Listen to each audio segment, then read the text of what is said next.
Vamos falar um pouquinho de estoicismo e outros assuntos aí que a galera tem interesse em saber. O estoicismo, ele, de fato, ele veio do meu viés acadêmico. Eu dediquei praticamente quase toda a minha vida à educação.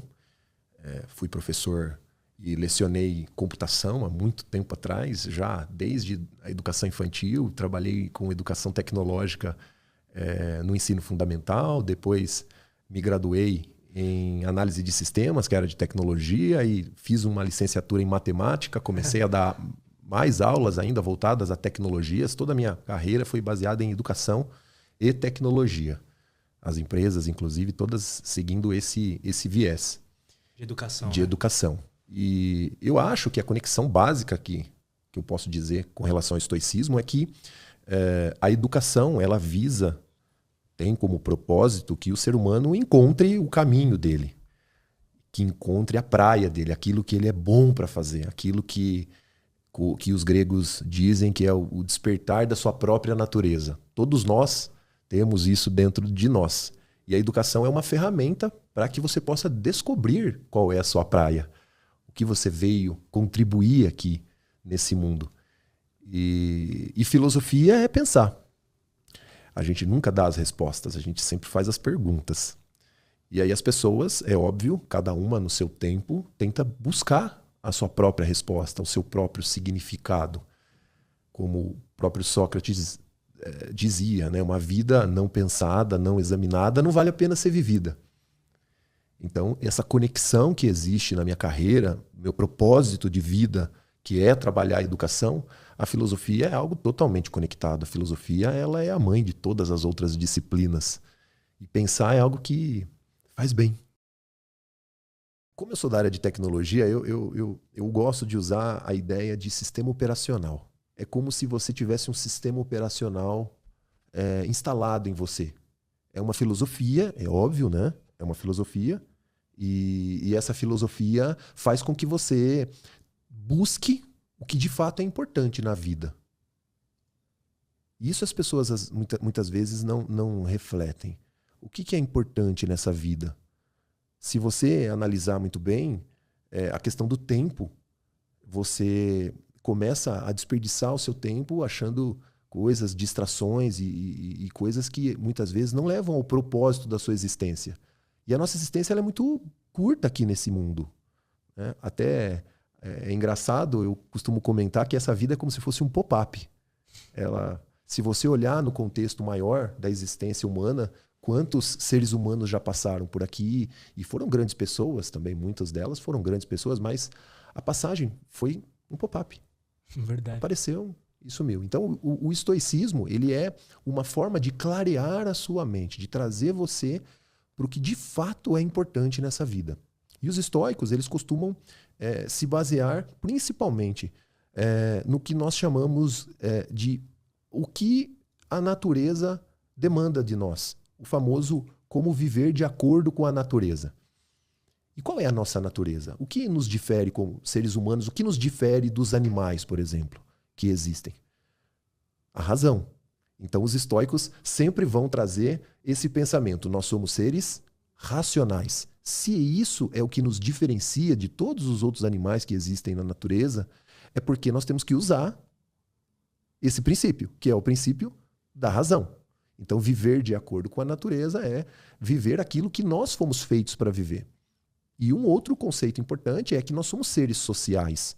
Nós somos feitos uns para os outros. Nós só estamos aqui hoje porque o ser humano, em um determinado momento, se uniu, se ajudou para chegar, para progredir, se transformar no que ele é hoje. Tudo que nós temos hoje é fruto desse convívio social. Verdade. E isso é importante que a gente tenha essa noção. O próprio Marco Aurélio, no Meditações, ele usa uma frase que é bem interessante, que ele diz que nós somos feitos uns para os outros, assim como os dentes de cima são feitos para os dentes de baixo. Então, quando a gente vive contra isso, a gente está vivendo contra a nossa própria natureza. Quando a gente vive baseado somente nas nossas emoções, a gente está fugindo da razão. A gente não está vivendo a nossa natureza. E aí entra um outro princípio que é muito comentado. Dizem, e existe aquele estereótipo que o estoico é uma pessoa fria, né? E isso é um equívoco tremendo. Muito pelo contrário. Quando você tem o domínio da razão, você consegue viver a emoção muito mais profundamente. Porque você consegue enxergar melhor a importância daquele sentimento. E isso também traz um poder muito grande. E isso empodera também. E quando a gente não vive um para o outro, quando a gente também não tem um propósito de ajudar ao próximo, isso também é viver contra a nossa própria natureza. Isso não impede que a gente busque aquilo que seja importante para nós. Ele só entende que você não deve ser contra algo que seja prejudicial aos demais. Usando mais uma vez Marco Aurélio, ele diz que o que é bom para a colmeia é bom para a abelha. Então, se eu só vejo o que é bom para mim e não vejo o que é bom para os demais, aquilo não vai ser bom para mim. Eu tenho que, primeiro, ver o que é bom para o todo, porque, consequentemente, o que for bom para todos será bom para mim também. Então, o estoicismo ele traz essa base, né? O viver de acordo com a natureza. Basicamente, somos seres racionais e sociais. Isso a pessoa que pratica a filosofia estoica, ela tem que ter isso sempre em mente, ter esse direcionamento. E qual seria a bússola, né, para que a gente possa, então, viver uma vida de acordo com a natureza? Buscar a nossa excelência, viver aquilo que a gente nasceu de fato para fazer. Muita gente passa pela vida, vive uma vida toda e não descobre o porquê dela estar aqui. Qual é o propósito dela? Isso é muito triste. Por isso que na educação eu venho aí nessa jornada da educação para poder fazer com que pelo menos se pense nisso na escola. Muito mais do que se ensinar um conteúdo, o aluno tem que chegar lá no ensino médio sabendo o que ele é bom, no que ele precisa melhorar, e não escolher, por exemplo, um caminho porque aquele caminho dá mais dinheiro ou porque aquele caminho dá mais prestígio. Isso são coisas indiferentes. E aí acontece a maioria das infelicidades, as pessoas que estão insatisfeitas, né, com a própria vida, é porque não descobrem esse propósito, não descobrem esse caminho. E aí qualquer dificuldade que ele encontre na vida, ele desaba. Porque ele não tem um propósito sólido, ele não tem um porquê. O Nietzsche reforça muito isso, que quem tem um porquê suporta quase todo como. E as pessoas hoje, como elas estão desconectadas dessa natureza, muitas vezes elas sofrem, a maioria dos sofrimentos são causados justamente por isso, por essa falta do porquê, né? A razão, o propósito da vida. Epicteto, dos filósofos, ele é o mais dos filósofos estoicos romanos, tá? Lembrando que é sempre importante a gente fazer esse comentário que a filosofia estoica ela nasceu na Grécia. É uma história muito interessante. O estoicismo ele surgiu de um filósofo chamado Zenão de Cítio. Cítio era a atual Chipre. Né? Ele era um entreposto comercial, havia muito comércio entre a Grécia e Chipre, as ilhas gregas de modo geral. Né? E ele era um comerciante muito rico, Zenão. E numa dessas viagens, onde ele transportava as mercadorias dele, né, até Atenas, o navio dele naufragou. E ele perdeu tudo. Isso é descrito em Diógenes Laércio. Essa história é uma história que é descrita num livro de Diógenes Laércio. Ele tem um capítulo que ele fala especificamente de Zenão de Cítio e dos estoicos. E ele conta que Zenão chegou em Atenas, né, depois de ter sobrevivido a esse naufrágio, ele chegou em Atenas e a primeira coisa que ele pensou, ele falou, poxa, o que eu vou fazer da minha vida agora? E ele leu uma obra que o pai dele também fazia muito esse entreposto comercial, ir e voltar, né? E o pai dele havia oferecido a ele um livro que se chama Memorabilia, que é uma obra de Xenofonte que conta a história de Sócrates. E Zenão havia lido essa obra, Memorabilia, e tinha ficado encantado com esse cara que falava que não sabia nada. E esse cara era para ele, poxa, esse cara era muito foda, né? Então assim, putz, eu quero ser igual esse cara, né? E aí ele pensou, lembrou dessa história, e ele entrou numa biblioteca e perguntou onde ele encontrava caras como Sócrates. E diz a história que, coincidentemente, naquele momento, passou um filósofo na frente. E esse filósofo se chamava Crates, é um filósofo da escola cínica. E o bibliotecário falou, olha, tem um filósofo ali, um cara parecido com esse aí, ali, ó. E Zenão saiu atrás dele. E Zenão virou um discípulo de Crates. E estudou por muito tempo com Crates. Crates, um filósofo cínico, é uma escola filosófica que antecedeu aí o estoicismo, que tem... Quem estuda um pouco de filosofia gosta muito. Um dos fundadores do cinismo, né? Escola cínica é o Diógenes de Sinope, que é um filósofo muito pop, aquele que morava dentro de um barril, que ele vivia na rua, ele não era apegado às coisas materiais, ele vivia num barril, até inclusive cínico vem de cachorro, né? E eles viviam ali com os animais, ali nas ruas mesmo. Então os cínicos, eles eram meio que... A ideia do cinismo é a ideia do cachorro ali, o que vive na rua, é o que está ali na rua. Então, o Zenão de Sítio, ele é esse mesmo. Inclusive dizem que o personagem Chaves, né, é baseado no Diógenes aí, porque o Chaves também vivia num barril, né? Vivia na vila dentro de um barril. E curiosamente, já que eu falei do Chaves aqui, é uma curiosidade, né? Curiosamente, o nome do Senhor Barriga, personagem, né, da série Chaves, é Zenão. Parece muito. E, inclusive, o próprio Seu Barriga tem uma passagem que ele conversa com o Seu Madruga. Tem isso lá, tem esse vídeo no canal lá. Vocês podem ver lá. Tem uma passagem que o Seu Barriga fala de estoicismo pro Seu Madruga. É bem legal isso. São várias coisas assim que engraçadas que a cultura pop meio que apropria, né? Mas Zenão seguiu Crates durante muito tempo e estudou filosofia com Crates e depois também estudou em outras escolas. Zenão de Sítio passou mais de 20 anos estudando filosofia desde o seu naufrágio, o tão fatídico dia do seu naufrágio. Que interessante. E ele começou a pregar, falar um pouco de filosofia num pórtico de Atenas. A palavra estoa significa pórtico. Que é a entrada da cidade, Eles se reuniam para falar de filosofia ali e acabou que eles se reuniam lá na estoa, nesse pórtico. E por isso que eles começaram a falar que as pessoas que se reuniam para falar de filosofia lá eram os estoicos, que falavam de filosofia na estoa. Muitas escolas, o nome das escolas filosóficas eram baseadas nos locais onde eles discutiam filosofia. Epicuro, por exemplo, tem o Jardim de Epicuro, ou o Liceu, né, de Aristóteles, ou a Academia de Platão, né, eram os espaços onde eles se reuniam. E os estoicos se reuniam na rua mesmo, na entrada da cidade, num pórtico lá, e acabaram... no começo falavam zenonianos, né, por causa de Zenão, foi o fundador da escola, mas Zenão não queria, e os estoicos não queriam que tivesse um nome de uma pessoa, porque é uma filosofia muito pautada no coletivo. Então, dar o nome de uma pessoa é dar um protagonismo que é inexistente, já que todos nós somos importantes nesse conceito cósmico, como eu comentei. Se todos nós temos uma importância, dar o nome de uma pessoa para uma escola filosófica não faz muito sentido. Mas existem os epicuristas, né? O Epicuro, por exemplo, a escola filosófica tem o nome do filósofo. Mas os estoicos não adotaram isso e acabou ficando estoicos por conta do portal do Estoa. E Zenão, para concluir, pregava, né, para todos os filósofos ali que o naufrágio dele foi a melhor coisa que aconteceu na vida dele. É exatamente isso, né? Que tive o meu dia mais lucrativo foi o dia que naufraguei e perdi tudo. Por quê? Porque ele descobriu o propósito da vida dele.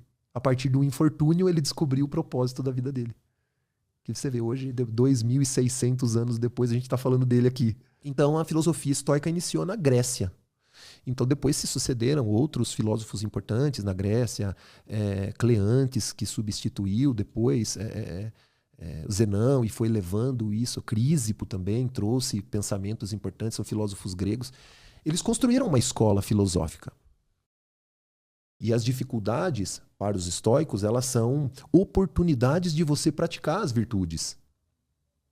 As virtudes são a nossa bússola para suportar todas as adversidades ou para enfrentar toda e qualquer situação no seu dia a dia. Para viver em o que os gregos chamam de arete é excelência, ser excelente naquilo que você faz. Para você viver essa excelência, você tem que, é óbvio, usar o que tem de melhor. E a própria palavra arete, do grego, também traduzida, ela pode ser traduzida como excelência ou pode ser traduzida também como virtude.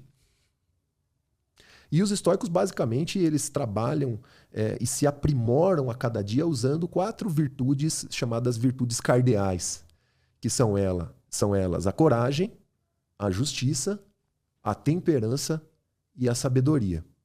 Então, toda dificuldade que a gente enfrenta é uma oportunidade para que você exercite essas 4 virtudes. Toda e qualquer dificuldade que você enfrente, com essas virtudes, como os estoicos dizem, nós já estamos equipados com todas as ferramentas que a gente precisa para enfrentar o mundo, para enfrentar as adversidades. E essas ferramentas são as virtudes. Vamos começar falando um pouquinho sobre a coragem. É importante a gente comentar que essas virtudes, elas são trabalhadas de forma conjunta. Se a gente, por exemplo, exerce a virtude da coragem, a coragem é o ato de você agir independente do medo. O medo existe, ter medo faz parte do ser humano. É normal ter medo. A coragem não existiria se nós não tivéssemos medo. De fato, a coragem ela só existe em virtude do medo. Agir, independente de ter medo, é um ato corajoso. E se você age com excesso de coragem não é bom. Excesso de coragem é imprudência. Verdade. Excesso de coragem. E a falta de coragem é a covardia. Então, o que nós precisamos? Um meio termo. E esse meio termo pode ser entendido, e para conectar as virtudes, pode ser entendido como a temperança, que é a outra virtude, ou poderíamos falar de moderação, que é a devida medida, o caminho do meio. O caminho do meio, o filósofo Aristóteles, ele fala muito sobre esse caminho do meio, o equilíbrio. Então, coragem, agir com coragem. Se exceder na coragem, imprudência. Você vai ser imprudente, muitas vezes você vai se colocar em risco também. E se você não agir com coragem, você vai ser covarde. A temperança, conectando então a outra virtude, a temperança ela é muito importante, ela traz o equilíbrio. Tudo é equilíbrio, tudo na devida medida. É como se a gente poderia usar o exemplo de um remédio. Né? Qual é a diferença de um remédio para um veneno? O equilíbrio da dose. E isso acontece na coragem. Então a temperança é uma virtude que ela se conecta com a coragem. E ela também se conecta com a outra virtude, que é a justiça. O justo. O ato de você dar a cada parte o que é justo, o que é devido. A justiça, por exemplo, se você excede na justiça, também é injustiça. Se você falta com a justiça, é óbvio, é injustiça. Mas, se também você não faz nada, você também pode cometer uma injustiça não fazendo nada também. Por quê? Porque é importante que também se tenha equilíbrio. Eu costumo usar o exemplo de uma situação, porque se confunde muito justiça com a justiça do direito dos romanos, que a gente vê hoje, né? O direito, o advogado. Não, a justiça é você fazer o que é certo. No conceito filosófico, é fazer o ato certo, fazer o ato justo, na devida medida. Eu uso o exemplo, se você excede na justiça, você não vai punir uma pessoa que cometeu um furto com o mesmo peso de uma pessoa que cometeu um homicídio, por exemplo. Uhum. São coisas erradas, coisas feitas contra outro ser humano, mas que devem, né, ser julgadas de acordo com as regras, com as leis que existem em cada país, mas são duas medidas diferentes. Né? E se você coloca uma pessoa presa, por exemplo, prisão perpétua por ela ter cometido um furto, Uhum. né, você está excedendo na justiça. Então isso também é injustiça. Né? Ao mesmo que se uma pessoa comete um crime hediondo, você vai pedir para ela pagar com cestas básicas. Também é injustiça. Então, o equilíbrio. Perceba que a justiça, tanto a justiça, a coragem, são conectadas com a temperança, com a terceira virtude. E Legal pense, isso. quando você começa a conectar isso. Os estoicos são muito conhecidos por serem pessoas que se envolveram com a política, diferente de outras escolas filosóficas. O epicurismo, o próprio cinismo, que são uma escola filosófica muito interessante, mas mais antiga, né? Antecedeu o próprio estoicismo. Mas a diferença, por exemplo, do estoicismo e do epicurismo é que os estoicos se envolviam com as questões públicas. Marco Aurélio foi imperador. Sêneca também era envolvido em política. Então, isso é interessante a gente também ter essa visão social, porque o estoico ele vai agir com coragem, buscando a justiça, tentando ser equilibrado nas suas decisões e nas suas ações. Porque quando você consegue passar a sua ação por esses filtros, esse ato que eu estou fazendo é um ato corajoso? Ele é justo? Ele está sendo feito com a devida proporção, sem excessos, né? O excesso, né? Que fugiria da temperança, sem excessos. Isso é possível de ser feito? Se isso é possível de ser feito, isso é sabedoria. Essa é a última virtude. Como assim? A sabedoria é a quarta virtude, que é a sabedoria prática. Do que adianta você ter conhecimento se você não aplica ele? Nada. Não faz sentido. Então os estoicos, tudo para os estoicos devem ser coisas que você consiga aplicar no seu dia a dia. Você tem que fazer. O estoicismo é uma filosofia muito prática. Não é uma filosofia pautada em metafísica, em estudar assuntos abstratos. Não que isso não seja importante na filosofia. Muito pelo contrário. Também acho isso interessante e acho que isso é legal também. Porém, os estoicos são muito práticos. Então tudo o que os estoicos pregavam era que você tinha que viver uma vida boa todos os dias. E isso tem que ser, o conhecimento tem que ser aplicável. Se é um conhecimento que não é aplicável, então, para os estoicos, não faz muito sentido. Então perceba, agir com coragem é algo que a gente pode fazer todo dia nas nossas ações. Ser justo naquilo que a gente faz é algo também que a gente pode agir todos os dias. O equilíbrio em tudo. Na sua saúde física, na sua alimentação, no seu trabalho, nos seus relacionamentos, no seu estudo. O equilíbrio, a temperança é importantíssima. Então, se tudo isso é conectado com o prático, isso é sabedoria. Se é algo que eu consiga usar no meu dia a dia, isso é sabedoria. A sabedoria prática. Essa é a virtude importante para os estoicos. Falei de coragem, falei de justiça, temperança e sabedoria. Essas são as 4 virtudes que são como bússola para o seu dia a dia.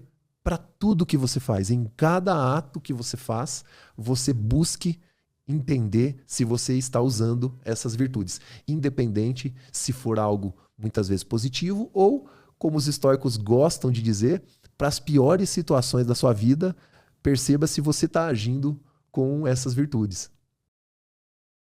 A terapia cognitivo-comportamental ela foi construída com um conceito filosófico que é muito utilizado no estoicismo. Inclusive, o David Robertson, que escreveu o Como Pensar como um Imperador, tive a oportunidade de trocar algumas mensagens com ele também. Ele acompanha o canal, o Estoicismo Brasil, e está sempre inovando e trazendo bastante coisa da TCC, né, da terapia cognitivo-comportamental. A base da terapia cognitivo-comportamental é muito filosófica e principalmente estoica. É como se ela fosse construída com um alicerce de filosofia. Total. E o conceito estoico, que é muito importante e que a terapia cognitivo-comportamental traz com muita força, é o conceito que nós chamamos de dicotomia do controle, que foi muito bem definido pelo Epicteto, mas todos os filósofos estoicos têm a sua própria definição, mas que todas se complementam em, basicamente, dividir as coisas que estão sob o seu controle e as coisas que não estão sob o seu controle. Essa é uma base importante. Só esse conhecimento, se bem praticado, já traz uma mudança muito significativa na vida da pessoa. Em vários aspectos. Separar as coisas que estão sob o seu controle das coisas que não estão sob o seu controle é a primeira lição estoica que todo mundo deveria aprender. Por exemplo, o que está sob o seu controle? As suas escolhas, as suas ações, tudo que depende de você. Por exemplo, a opinião das outras pessoas. Isso está sob o seu controle? A gente está fazendo aqui um bate-papo, está falando de filosofia. Pode ter pessoas criticando, pode ter pessoas falando mal agora, nesse momento. Isso está sob o nosso controle? Não. Não está. E a maioria dos nossos sofrimentos está baseado nisso, em tentar controlar o incontrolável. É impossível eu controlar a opinião das outras pessoas. Tentar me estressar ou tentar controlar isso só vai me trazer sofrimento. Não vai me ajudar. Então, saber separar o que está sob o seu controle do que não está traz uma paz tremenda. Eu acho que esse é um conceito que, se bem trabalhado, resolve muitos problemas, muito sofrimento poderia ser evitado se a pessoa entendesse minimamente o conceito de dicotomia do controle. Porque você consegue fazer o seu melhor e o resultado é indiferente. Se você fizer o seu melhor, o resultado tem que ser indiferente. Porque tem coisas que não estão sob o nosso controle. Eu posso, por exemplo, estar trabalhando, ser um funcionário excelente numa empresa. Isso não vai garantir que o meu superior vai ver esse trabalho e vai me promover e eu vou receber um reconhecimento por isso. Isso não está sob meu controle. Está sob meu controle fazer um bom trabalho. Isso está sob meu controle. É óbvio que você também pode escolher estar naquela empresa ou não estar. Se você identificar que você não é reconhecido, você pode também sair. Está sob o seu controle sair. Não... Exato. Agora, ficar sofrendo porque o seu superior não reconhece, não vê o seu trabalho, você pode agir com coragem, você pode conversar, você pode tentar buscar a justiça. Isso é possível. Você pode aplicar as virtudes nessa situação. Então, eu enxergo muito isso. Acho que boa parte do sofrimento está em tentar controlar o incontrolável. Então, por exemplo, a nossa saúde. Tem pessoas, e eu já passei por isso, inclusive, que eu tive muito medo de morrer. Eu tinha crises de pânico, eu já passei por isso já. Eu sei, quem está nos ouvindo, assistindo, é uma sensação terrível, é muito ruim. Mas, estudando a filosofia, estudando o estoicismo, eu consegui superar esse medo com a filosofia. Quando você começa a estudar, começa a entender como as coisas funcionam, você começa a ver beleza nas coisas, por incrível que pareça. E você começa, e os estoicos são campeões em virar o pensamento. Eu escrevi materiais didáticos para a empresa, que eu hoje estou aí desenvolvendo vários projetos na área de tecnologias educacionais, então escrever para mim sempre foi algo muito natural. Eu sempre gostei muito de escrever. Agora, escrever os seus próprios pensamentos, nisso eu fiquei, como eu havia comentado com você, eu fiquei, poxa, é uma prática que a gente vai fazer pra gente. O diário filosófico você escreve para você escreve para o seu autodesenvolvimento, para você ser uma pessoa melhor a cada dia.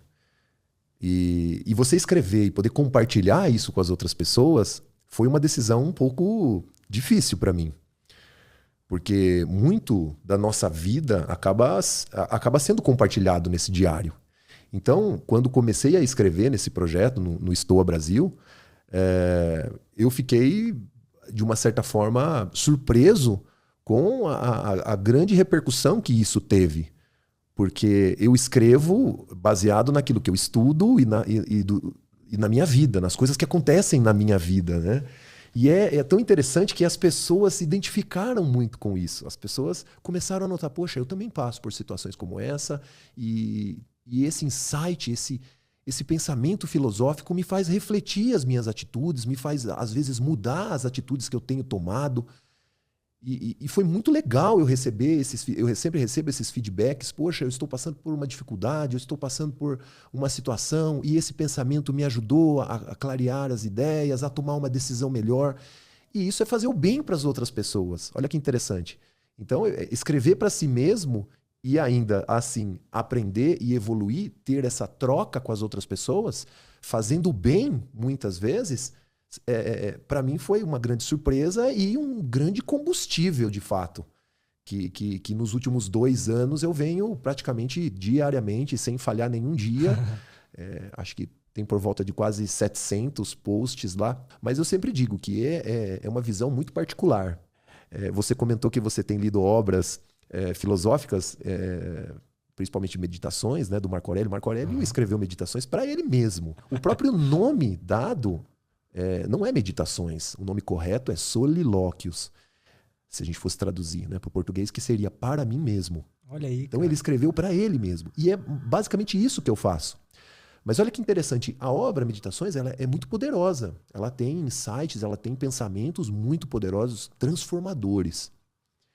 E também, de uma certa forma, me estimula a escrever e compartilhar no canal. Então, esse trabalho de escrever, de comentar, acabou se tornando uma prática diária, assim como exercícios físicos, assim como se alimentar. Hoje é algo, na minha vida, é algo praticamente incorporado, né, no meu dia. Escrever e ter esse momento comigo mesmo. E depois é só transferir isso, né, para uma plataforma, uma ferramenta que muitas pessoas criticam, né, a ferramenta, criticam o uso da internet, que ela pode ser utilizada para coisas ruins, mas a ferramenta em si ela é indiferente. O uso dela é que faz se ela é uma coisa boa ou se ela é uma coisa ruim. O uso, né? Assim como os estoicos, né? Tudo. Os estoicos usam muito esse conceito dos indiferentes, né? Então, a internet, por exemplo, é um indiferente. Ele pode ser usado para algo bom e ele pode ser usado para algo ruim. Muitas outras coisas também são indiferentes. E eles também dizem que existem os indiferentes preferidos, e esses indiferentes preferidos são normalmente coisas que a gente prefere ter e que não estão sob o nosso controle. Como, por exemplo, a nossa própria saúde. É lógico que é indiferente, é algo que não está sob o nosso controle total. Senão, atletas viveriam para sempre. E não é isso que acontece. Mas é um indiferente que é preferido. É preferível você ter saúde do que ter doença. O próprio Epicteto diz isso. É preferível ter saúde do que não ter. Então é preferível usar uma ferramenta para algo bom do que usar para algo mal. Está sob o nosso poder, está sob o nosso controle escolher a forma que você vai utilizar cada ferramenta. Então, isso também traz uma responsabilidade para a gente. Se o algoritmo te dá aquilo que você está vendo, você tem que refletir. Poxa, se está vindo coisa ruim, talvez eu esteja procurando por coisa ruim. Pois é, né? O estoico, ele é muito... Quando a gente vai apontar o dedo para algo, a gente tem que sempre olhar, porque 3 dedos apontam para a gente. Então, o estoico sempre, antes de apontar o dedo para algo, ele sempre olha para ele mesmo. Então, esse é um conceito legal também, que traz uma responsabilidade para você. E hoje eu percebo muito que as pessoas se eximem muito das coisas. Elas não puxam essa responsabilidade em primeiro lugar. É mais fácil colocar a culpa do que se autoanalisar e identificar quais foram as suas atitudes, o que levou você àquela situação. E na filosofia nós temos a opinião, ela é o meio, é o ponto do meio entre o conhecimento e a ignorância. Então a vida ela é opinião. Então a nossa opinião, ela muitas vezes ela pode ser pautada naquilo que a gente viveu, nas nossas experiências, mas ela também pode ser pautada por coisas que a gente aprende com as demais pessoas. E o ser humano, por definição, na filosofia estoica principalmente, ele é um ser social. Ele depende. E na educação eu falo muito sobre isso, o poder da escola, a importância que tem o convívio social na escola. A gente aprende muita coisa, aprende inclusive o que não ser. Um conceito que é importante, que me fez refletir muito sobre isso, é o conceito chamado de memento mori. Que basicamente lembre-se que você vai morrer.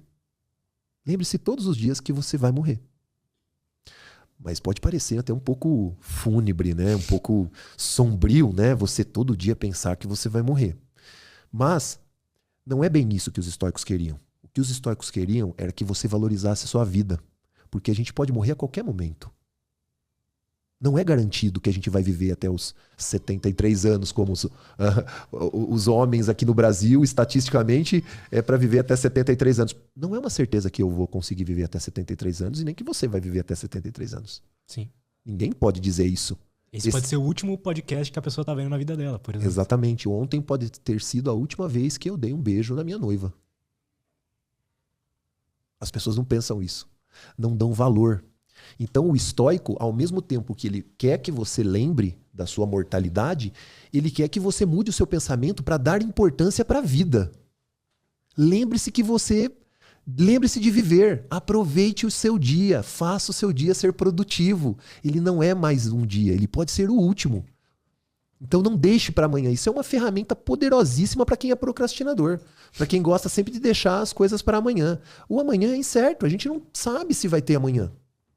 Isso não significa que a gente deva viver uma vida desregrada, uma vida sem medida. Te traz uma responsabilidade. Poxa, eu tenho que fazer desse dia um dia muito produtivo. Eu tenho que fazer desse dia o meu melhor dia, o melhor que eu puder. Porque a perfeição também não é algo que os estoicos ficam martelando, mas o progresso. Porque para os estoicos a perfeição ela é da natureza. A natureza é perfeita, inclusive divina, para os estoicos. Mas para nós, seres humanos, o progresso é importante. Ser melhor hoje. Que hoje eu seja melhor do que eu fui ontem, do que eu fui anteontem, do que eu fui há anos atrás. Evoluir. Não ser perfeito. Então, imagine que poderoso que é esse pensamento de você poder a cada dia levantar e respirar e saber, poxa, eu tô aqui e eu vou fazer desse dia um dia ótimo, que é o conceito do carpe diem, né? Colha o seu dia. Aproveite ao máximo o seu dia. É isso que tem feito do estoicismo uma filosofia que vem crescendo a cada dia, cada vez mais se fala de estoicismo. É uma filosofia que tem aí 2.600 anos, mas ela é totalmente aplicável nos dias de hoje. Ela tem uma força muito grande. Então, quando a gente fala de filosofia estoica, a gente fala exatamente disso. Ele te ajudou nessa ação. É um pensamento que vai te ajudar a agir melhor. Nesse tipo de pensamento, nesse pensamento que os estoicos sempre usam, dessa lógica e usar a razão, ele não está falando que você não deve ter medo da morte. Você deve ter medo de não viver uma vida que valeu a pena ser vivida. Porque quando você tem medo de morrer é porque você não está vivendo. É esse o pensamento do estoico.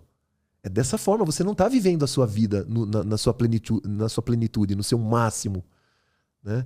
Sem excesso. É diferente. O máximo que eu digo é, se você se identificar que está no caminho certo e fazendo o que é certo, você não vai ter esse medo. Para mim funcionou. É uma ferramenta muito poderosa. Me ajuda muito. Então, dá propósito, reforça o seu propósito e te alimenta e te dá energia de querer fazer o que é certo, de viver em justiça, viver com coragem, viver em equilíbrio. É muito legal ter esse tipo de pensamento. Então a gente não tem controle sobre essa situação. Então, por que eu vou sofrer se o destino de todos nós é esse? Faz sentido eu sofrer? Não faz sentido. Não é lógico. Se é algo que vai acontecer com todo mundo, mesmo que isso seja um ponto que vá trazer certa angústia para a pessoa, ela tem que olhar para dentro de si. Ela tem que se analisar, saber quais são de fato as suas prioridades. Será que isso que ela acha, que esse sonho que ela acha, de fato é uma prioridade para ela? Ou ela está repetindo algo de outra pessoa? Porque hoje em dia muitas pessoas são cópias, não são originais. Ela repete um comportamento de outra pessoa, principalmente às vezes da família. Ter essa originalidade de você enxergar. Eu uso sempre esse exemplo. O meu irmão faleceu já há uns 5 anos e o meu irmão gostava muito de motocicleta. Ele era apaixonado por motocicletas. E aos 13 anos, ele me apresentou esse gosto pela motocicleta. E eu embarquei nisso. Depois de muito tempo, eu fui descobrir que, de fato, eu tenho um gosto por motocicleta. Mas muitos anos, de fato, eu tive esse gosto porque era um gosto do meu irmão. Só com muito amadurecimento e com muito autoconhecimento que eu fui descobrir, poxa, de fato é algo que eu gosto mesmo. Tanto que até hoje eu tenho moto também, né? Eu gosto, né? É um hobby, né? Porque o dinheiro, a questão financeira, também é um indiferente preferível. Os estoicos não falam que é ruim você ter recursos. Sêneca era, na época, um dos homens mais ricos do Império. Marco Aurélio foi imperador. Então, ter recursos é um indiferente. É um indiferente preferível. É melhor ter o recurso do que não ter. Uhum. O problema com essa questão de recurso, ter esse recurso, ter dinheiro, ter fama, é que se você perder, você vai sofrer por causa disso. Esse é o problema que os estoicos colocam, é o apego. Caramba, cara. Se você pode ser feliz com recurso e se você é capaz de ser feliz sem recurso, se você perder tudo e você continuar feliz, é porque você está fazendo o uso correto. Porque você não está apegado àquilo. O apego é uma causa de sofrimento. Ah, e se eu perder tudo, então aí eu não vou ser feliz, eu vou sofrer. Esse apego é que traz o sofrimento. Agora, ninguém nunca falou que você não deve ter. Se você trabalha de forma honesta, tem um propósito justo, e você recebe algo por isso, não há mal nenhum nisso. O que acontece é que muitas pessoas se apegam a isso e não conseguem ser felizes sem aquilo. E o pior de tudo, quando conseguem ser felizes, não ajudam outras pessoas também. E se tornam aquilo que vai contra a nossa própria natureza, que os estoicos pregam, que somos seres sociais. Então, é importante que você também tenha esse pensamento de ajudar as outras pessoas que não conseguiram chegar onde você chegou. Então, é muito importante ter esse tipo de pensamento dos indiferentes. É preferível ter dinheiro do que não ter. É preferível ter saúde do que não ter saúde. Agora, se eu condiciono a minha felicidade a ter dinheiro e a minha felicidade a ter saúde, aí com certeza, se eu perder, e pode acontecer, saúde é uma coisa que você pode acordar no outro dia e não acordar bem e de repente ficar doente. Por isso que para essas situações, os estoicos também têm práticas para esse tipo de situação, que é uma prática chamada desconforto voluntário. Eu até recomendo que muitos pratiquem o desconforto voluntário. O desconforto voluntário é você, independente da sua situação, se colocar numa situação difícil. Como, por exemplo, dormir no chão. Se a pior coisa que acontece a uma pessoa é perder tudo que ela tem e ter que ir para a rua e dormir no chão, durma no chão. Você vai ver que você vai sobreviver. Você não vai morrer dormindo no chão. Tomar banho gelado. O pessoal brinca com essa questão de tomar banho gelado, né? É um hábito. Os estoicos fazem isso para mostrar que a sua mente comanda o seu corpo e não o contrário. Então, o seu corpo, óbvio, né? Não quer isso. Não quer isso. Lógico que não quer. Ele prefere o banho quentinho. Ainda mais agora, hoje ainda está fazendo um dia um pouquinho mais frio. É difícil você falar, pô, eu vou entrar embaixo de um chuveiro gelado agora. O seu corpo vai falar, mas você é louco, cara. Sim. Tá frio. Né? Mas se você tem uma força mental, você vai falar, não, eu vou entrar e vou tomar banho. Quem comanda é a mente. Esse pensamento, o Sêneca tem um pensamento que diz que a gente treina a mente para que o corpo seja obediente à mente. Então, o desconforto voluntário, ele é muito aplicado em exercícios físicos, né? Nadar, correr, são desconfortos voluntários. Ninguém está te obrigando a sair correr meia maratona. Quem pratica algum tipo de esporte, e eu pratico esporte praticamente quase toda a minha vida, inclusive artes marciais, atletismo, natação, já fiz várias modalidades esportivas. E quem corre, experimenta fazer aí uma meia maratona. Eu coloquei esse desafio. Eu nunca havia corrido 500 metros na minha vida. Nunca. E com 45 anos eu fiz uma meia maratona. Então, você colocar... E quando você está fazendo algo desse tipo, você vai perceber que não é a dor no corpo. É a sua mente a todo minuto. Desista. Pare, tá bom, você já fez o suficiente. Pare aqui, falta 15 quilômetros ainda. Pare, não, tá bom. A sua mente todo momento é bombardeada com esse pedido. Seu corpo tá lá pedindo. E aí você começa a criar, com esse desconforto, você começa a se acostumar com aquilo. A sua mente começa a falar, não, eu vou correr mais 500 metros. Aguenta aí que eu vou correr mais 500. E aí daqui a 500 o corpo volta de novo. E aí, vamos parar, chega, tá bom. Mais 500. E aí a sua mente vai domesticando o seu corpo. E você começa a ver que muitas coisas que acontecem, você suporta. Você está equipado para suportar. Até as piores situações. Então, essas práticas de desconforto voluntário são treino. É um treino. Para, se acontecer, você está preparado. Um outro tipo de treino para situações difíceis é que os estoicos chamam de premeditatio malorum, ou premeditação dos males. É você imaginar a pior situação possível acontecendo contigo. E aí? Como que você vai agir? Como que você vai agir nessa situação? Eu fiz isso.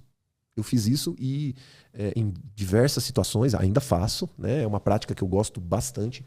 Legal mas eu isso. posso compartilhar uma prática até pessoal de algo muito difícil que eu vivi, inclusive recentemente, em 2020, que foi o falecimento da minha mãe.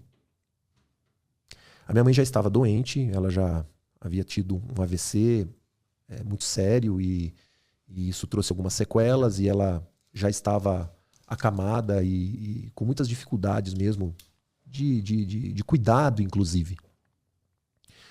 E eu já coloquei aquilo na minha cabeça. Eu falei, a qualquer momento minha mãe vai partir.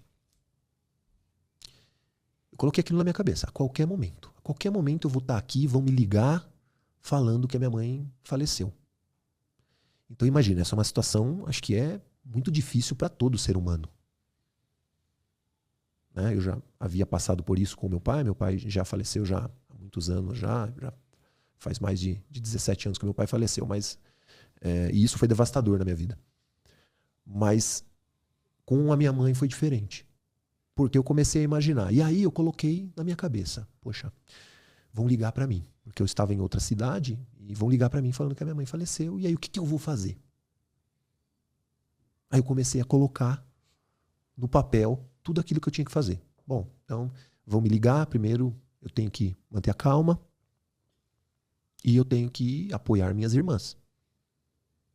Tenho que talvez ligar para uma, ligar para outra. Uma pode receber de uma forma não tão boa, a outra pode passar mal. Então, como que eu vou dar essa notícia? Eu tenho que me manter calmo nessa situação. Se eu me desesperar, como que eu vou dar conta dessa situação? Né? E aí eu comecei a traçar tudo o que eu tinha que fazer. Eu tinha que ligar para minha filha aqui em São Paulo, eu tinha que vir buscar ela aqui em São Paulo para poder levá-la, porque a minha mãe estava no interior, e eu ia ter que fazer toda a parte burocrática, aí quem poderia fazer? Aí eu já sabia que a minha irmã mais velha já tinha mais maturidade, meu cunhado poderia ajudar nisso, e foi exercitado. Eu exercitei aquilo, eu exercitava, volta e meia eu exercitava aquilo. Até que um belo dia aconteceu. Aconteceu. E eu fiz exatamente o que eu tinha planejado. O estoicismo não se trata de você não ter emoção, de você ser frio. Não. É de você agir de forma racional, mesmo nas situações onde a emoção está mais aflorada. E eu fiz tudo conforme o planejado. E eu tinha consciência de que eu tinha sido um bom filho. Eu tinha feito a minha parte. E ela foi uma mãe maravilhosa. Então, cada um cumpriu o seu papel. Foi libertador para ela. E para mim também. Porque eu tinha me planejado e eu entendia que aquilo faz parte da natureza. Faz parte da nossa natureza isso. Não é algo feio. Tudo se transforma. O universo é transformação. Como eu disse, essa é uma frase do Marco Aurélio. O universo é transformação e a vida é opinião. Se a gente tem a opinião de que aquilo é algo ruim e coloca isso na cabeça, é óbvio que vai haver sofrimento. Mas se você entender que é um processo natural, faz parte da natureza, é um ciclo, as coisas se renovam. Vem o novo, sai o velho, vai acontecer comigo. Eu sempre falo isso para minha filha, né? Vai acontecer comigo, você vai passar por isso também. Só que entenda que é algo natural, não é algo feio, não é algo ruim. E eu vejo que a maioria das pessoas sofrem em situações como essa porque elas não viveram bem. Elas não aproveitaram. Eu aproveitei a minha mãe o máximo que eu pude. Sempre estive junto com ela nos momentos que foram importantes, acompanhei sempre. Então isso me deu uma tranquilidade. A maioria das pessoas sofre por quê? Porque e outro dia eu falei um pouco sobre isso numa outra live e eu recebi uma mensagem de um rapaz no canal falando, olha, faz 5 meses que eu não vejo minha mãe. Tô indo esse final de semana ver ela. Porque ele ouviu falando essa história. Interessante. Né? Porque você não sabe quando vai ser a última vez. E aí você acha que é garantido, que vai estar lá para sempre, que se eu for lá daqui a 3, 4 anos, ela vai estar lá esperando. E isso não é uma coisa que é garantido. Pode ser que sim, pode ser que não. Então ele garantiu, ele falou, não, esse final de semana eu vou, já faz 5 meses que eu não vejo a minha mãe, eu vou lá ver ela. Então perceba que um pensamento, e é isso que eu gosto de deixar muito claro às pessoas que acompanham o canal, é um pensamento. Eu não dou uma resposta. Não falo faça isso, faça aquilo. Eu falo o que funciona comigo, o que funcionou comigo, o que deu certo comigo. Agora a experiência é sua. Você faz se você achar que de fato faz sentido. De fato é algo que vai te ajudar a enfrentar. São ferramentas que estão aí, você usa se você quiser. Você, é a sua percepção. Você, e nós temos isso. As coisas acontecem, a gente muitas vezes já tem uma reação pronta já para aquilo. Só que no meio, entre o que acontece e aquilo que tem dentro de você, essa reação, esse tempo no meio, você pode usar a razão para pensar. É saudável, por exemplo, numa situação como essa, eu ficar assustando todo mundo, eu, sei lá, passar mal aqui, ter um infarto porque não soube administrar a situação? Não é. Poxa, eu tenho minha família, eu tenho minhas irmãs, eu tenho minha filha, eu tenho que saber controlar a minha emoção. Isso não significa que eu não fiquei triste, que eu não senti, mas eu tenho que saber controlar a minha emoção para poder agir da melhor forma possível.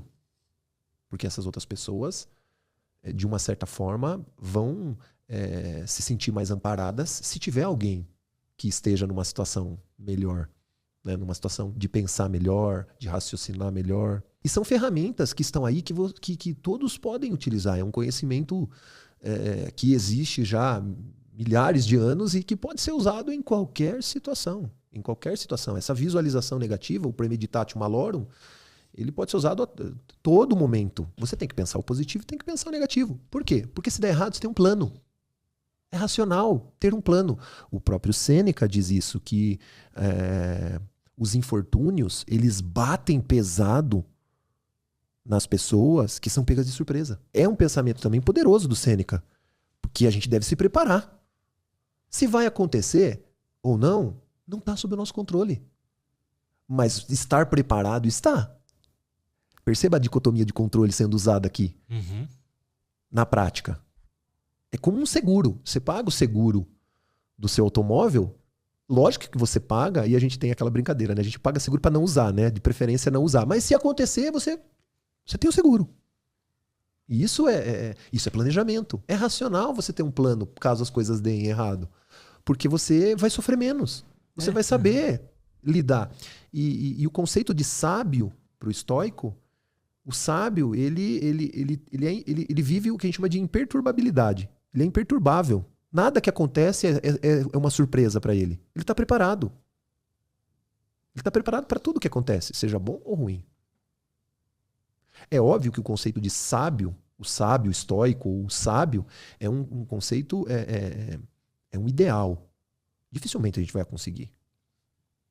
Dificilmente a gente vai ser sábio. Mas o próprio Epicteto diz isso. Não importa se você vai conseguir ser sábio um dia. Ele cita isso em um dos seus discursos. Ele diz, ele diz, né? Quem escreve os discursos de Epicteto não é ele. Epicteto não escreveu nada. Quem escreveu foi Arriano, um aluno dele. Mas o Arriano cita que Epicteto escreveu algo do tipo: mesmo que você não seja um Sócrates, porque Sócrates é um ideal de sábio para os estoicos. Epicteto escreve: ainda que você não seja um Sócrates, você deve viver tentando ser como Sócrates. Que ainda assim vale a pena. Você viver, né, tentando ser. Que é a questão do progresso que a gente já comentou. Vale a pena, né, você progredir, você continuar nessa luta, nesse caminho de viver essa excelência. Porque isso é o nosso compromisso com a natureza. Esse é um compromisso cósmico, inclusive. Os estoicos, eles acreditam que o cosmos ele é organizado. E em que sentido? No sentido de que tudo que existe tem um propósito. Todo ser que existe tem um propósito. E a nossa existência também tem um propósito. E o legal é que Se a pessoa não vive o propósito dela, ela não está ferrando só a existência dela. Ela está prejudicando a ordem cósmica também.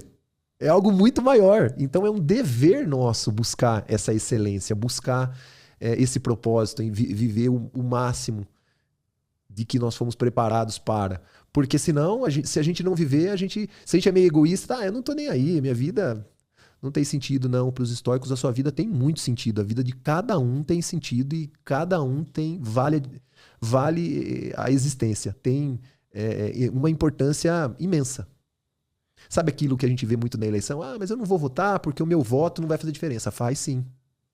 Pior que faz, né? Faz diferença. Marco Aurélio diz que comete uma injustiça quem não faz nada.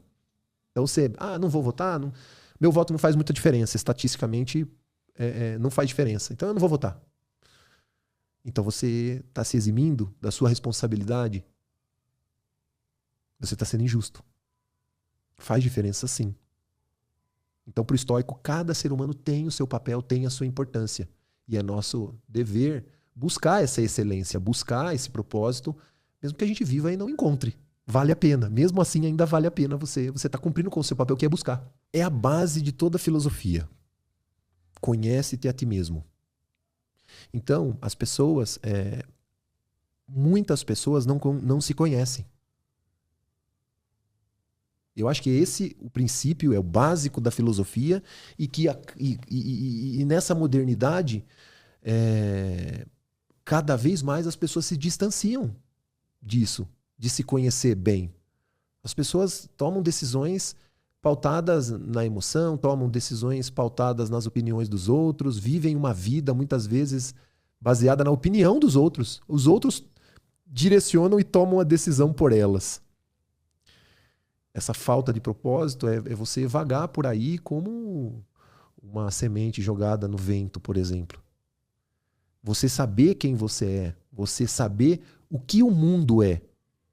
O próprio Marco Aurélio tem esse pensamento, que diz que nós devemos entender como o mundo é. O que o mundo é? O que eu sou dentro desse... O que eu sou, né? Dentro desse universo. Quem sou eu, né? Nesse universo? E qual é o meu papel nisso? Esse é o dever do ser humano. Acho que todo ser humano deveria refletir sobre isso. Porque a gente quer viver algo que é contra a nossa natureza. A gente quer lutar contra algo que não está sob o nosso controle. A gente sofre por causa disso. Às vezes a gente quer ser algo que a gente não deve ser. Porque a gente vive baseado na opinião das outras pessoas. E aí você já percebe essa sequência de escolhas erradas. Isso vai levar aonde? Com certeza vai levar à infelicidade. Com certeza vai levar à infelicidade. A gente até comentou sobre isso. Existe hoje uma desconexão do ser humano com a natureza. O ser humano está desconectado da natureza. Ele não entende o papel dele. Ele destrói a natureza, só que ele esquece que ele vive no planeta. Olha que irracional que é isso. Ele destrói o planeta, mas só que ele esquece que ele vive nesse planeta. Ele polui a água, ele faz coisas contra a natureza, sendo que ele é um ser que vive e depende da natureza. Olha que irracional que é isso. Que desconexão é essa? Então, isso é muito importante, que a gente tenha essa consciência de se conhecer em primeiro lugar, conhecer, saber o que o mundo é, saber quem você é, qual é o papel que você tem dentro disso. Isso já é um bom caminho. Mas é uma caminhada muito particular. É uma caminhada muito particular e depende da maturidade de cada um. E os romanos, né, ali a cultura helenística ali, né, práticos como são, viram, poxa, a filosofia estoica coube como uma luva para os romanos. Coube como uma luva para eles. Um povo já era baseado em muito da cultura grega, né, serviu para eles como uma luva. E aí surgiram os filósofos que nós conhecemos hoje, os filósofos estoicos romanos, que já existe uma diferença aí de mais de 300 anos, né? De Zenão até os primeiros estoicos romanos. Então se passou muito tempo depois. Caramba. E Epicteto, né? O Epicteto, ele dos filósofos romanos, ele foi o que se dedicou mais à filosofia. Ele foi um escravo, tanto que o nome Epicteto significa adquirido. Não é um nome. A palavra Epicteto é adquirido. Ele era um escravo. Ele era escravo de Epafrodito. Ele foi escravo por mais de 30 anos. E a escravidão pode ser a escravidão do meu corpo, mas a minha mente nunca vocês vão conseguir escravizar. Esse era o pensamento de Epicteto. Ele era, como a gente diria hoje, ele era brabo mesmo. O cara era brabo mesmo, brabo. E Epicteto foi escravo por muito tempo e depois ele conseguiu a liberdade e passou a ensinar. Passou a ensinar e teve a sua escola filosófica. Mas por ser escravo, ele não escreveu nada. Epicteto não escreveu nada. Então, tudo que a gente lê do Epicteto foi escrito pelo seu aluno mais ilustre, né, chamado, como eu disse, chamado Arriano. Arriano compilou vários livros dos textos de Epicteto. São vários livros, chamados hoje de discursos. Disse que existem mais livros, mas hoje que nós temos acesso a esses livros, são 4 livros de discursos de Epicteto. Dos filósofos gregos, não se tem obras, não sobreviveu nenhuma obra de Zenão. Diz que Zenão escreveu muito. Diógenes Laércio fala muito desses filósofos antigos gregos. Dizem, inclusive ele cita todas as obras que esses filósofos escreveram, mas se perderam no tempo. Não existe nada que a gente consiga acessar. Dos romanos, sim. Então Epicteto tem esses 4 livros de discursos escritos por seu aluno Arriano. E Epicteto, como era prático, né, falou, olha, muita coisa isso aí. Tem muita coisa escrita aí. Vamos fazer algo prático. Algo prático. Algo tipo uma adaga, que você está aqui, se você precisar, você saca e usa na hora. Foi assim, então, que foi compilado o manual, chamado Enchiridion. Então, o Enchiridion, ele é um resumo desses livros, de todos esses livros escritos, né, desses discursos do Epicteto escritos pelo Arriano. Então, a leitura do Enchiridion, né, ou o manual, ou a ideia é que você tem acesso à informação rápida. Você não precisa ler os 4 livros. Você lê ali o Enchiridion, ele já tem todos os tópicos ali que são importantes para você aprender e começar já a usar. Até, inclusive, eu acho legal que tem algumas versões do Enchiridion, né, que tem uma adaga na capa. É justamente por causa disso. É você ter a filosofia ali para você usar a qualquer momento. O Epicteto, ele foi aluno de Musônio Rufo. Musônio Rufo é considerado Sócrates romano. Então, também não se tem obras, muitas obras, acesso a alguns fragmentos apenas de Musônio Rufo. Então, Musônio Rufo foi um professor muito sábio. Epicteto aprendeu muito com ele. Era um cara que trazia essa questão. Filosofia, se a gente ficar sentado aqui discutindo metafísica, não vai ajudar eu viver hoje. Eu preciso viver hoje. Eu tenho aqui que lidar com essa situação que eu estou aqui agora. Então, a gente tem que ter algo para fazer com isso aqui agora. Então, Musônio Rufo era um filósofo muito prático. E aí Epicteto seguiu esse caminho. E dos romanos, ele teve uma vida muito difícil. Mas foi exilado. Teve uma época que o imperador romano expulsou todos os filósofos de Roma. Ele foi expulso de Roma praticamente. E nisso ele montou a escola filosófica dele. E disse que viveu mais de 90 anos, Epicteto, né? Viveu muito. Epicteto ainda viveu numa época onde Sêneca também, né, estava. Marco Aurélio, já estamos falando aí de 100 depois de Cristo. Sêneca disse que Sêneca nasceu no mesmo ano que Jesus Cristo, por volta do ano 0. Sêneca. Então Epicteto veio um pouquinho depois, né, e de Sêneca, mas são ali muito próximos, né, e Marco Aurélio já é um pouquinho depois. Marco Aurélio pegou o final, né? Marco Aurélio era muito novo quando o Epicteto já havia partido, né? Então, mas todos eles são muito conectados. Marco Aurélio leu muito Epicteto, cita Epicteto. No próprio Meditações, Marco Aurélio cita Epicteto também. Então olha só que legal, um imperador usando conselhos de um ex-escravo. Marco Aurélio, ele viveu numa época muito difícil. Ele não escolheu ser imperador. Ele não escolheu. Ele não era filho de nenhum... Na época era muito comum se passar, né, de geração para geração, os filhos. Marco Aurélio foi filho adotivo do imperador Antonino Pio. Então, a situação de imperador, ele foi preparado para ser imperador. Ele recebeu esse destino da fortuna. Você vai ser o imperador, você vai ser preparado para ser imperador. O apelido de Marco Aurélio era Veríssimo, que quer dizer o mais verdadeiro. Marco Aurélio, desde pequeno, era uma criança diferente. Uma criança justa, uma criança muito pautada, muito de princípios mesmo, muito virtuoso, um menino muito virtuoso. Antonino viu isso nele. Então, ele foi preparado para ser imperador. E o interessante é que quando Antonino já estava próximo a falecer e Marco seria proclamado imperador, Marco falou, não, eu não vou ser sozinho, eu não vou ser imperador sozinho. Ele acabou chamando o irmão adotivo dele, Lúcio, né? Lúcio Vero, para ser imperador junto com ele. Marco Aurélio mais voltado aos assuntos internos, né?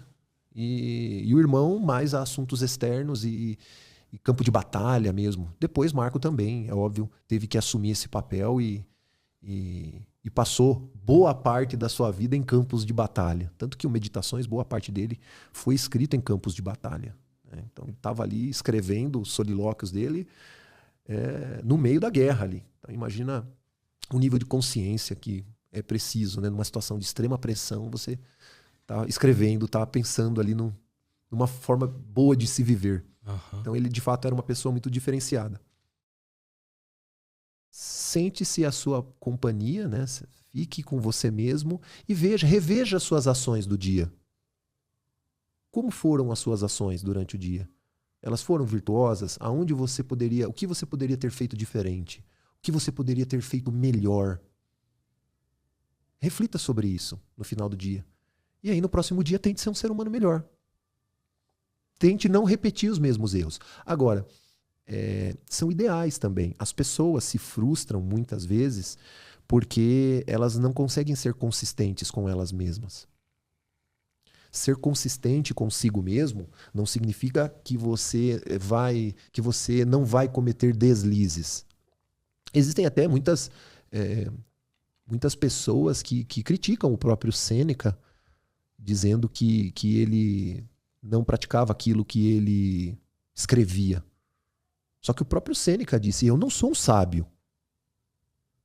Eu sou um ser humano como qualquer um. Eu vou cometer os erros. Isso não significa que, se fosse assim, os filósofos não cometeriam erros. Por isso que a gente tem que sempre colocar em mente o progresso. O progresso, a melhoria. O diário filosófico, ele ajuda você a refletir a sua vida todos os dias. E as pessoas não valorizam muito o que eu chamo de... Tem um livro, inclusive, recomendo até a leitura, chama Compound Effect, efeito composto. As pessoas subestimam o poder do efeito composto. É como... O conhecimento é como o exercício físico.